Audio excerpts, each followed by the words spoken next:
sound.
ఎవరైనా స్వతంత్ర సమరయోధుడు ఇలా ఉంటాడు అంటే పింగళి వెంకన్నలా ఉన్నవాడే అంత అద్భుత అంటే మహాత్మా గాంధీ అనుకున్నాడు. ఒక వ్యక్తిని నిజంగా తీర్చిదిద్ది దేశం కోసం మొత్తం సర్వస్వం దారపోసి ఎటువంటి ఫలాపేక్ష లేకుండా జీవించాలి అని కోరుకున్నాడు.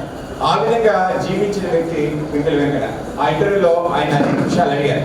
దాంట్లో అతి ముఖ్యంగా 59 స్వతంత్రం వచ్చి అప్పటికి 12 సంవత్సరాలు అయింది. అతనికి తామరపత్రం ఇవ్వలేదు. అందరికీ కూడా తామరపత్రం అని అన్ని ఫ్రీడమ్ ఫైటర్స్కి ఇవ్వడం జరిగింది. అలాగే ఆయనకి ఫ్రీడమ్ ఫైటర్స్ యొక్క పెన్షన్ తీసుకోలేదు. అలాగే మూడోది ఫ్రీడమ్ ఫైటర్స్ అందరికీ కూడా ఇళ్ల స్థలాలు ఇచ్చారు, కావాలంటే సాగుకు భూమి ఇచ్చారు.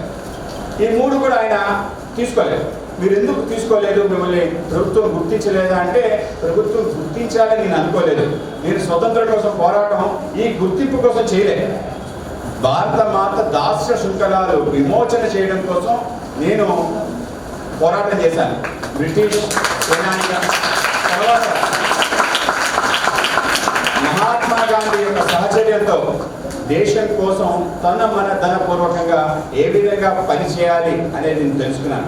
అప్పటి నుంచి నిష్కామ క్రియ భగవద్గీతలు చెప్పారు. ఏ పని చేసినా దాని యొక్క ఫలితాన్ని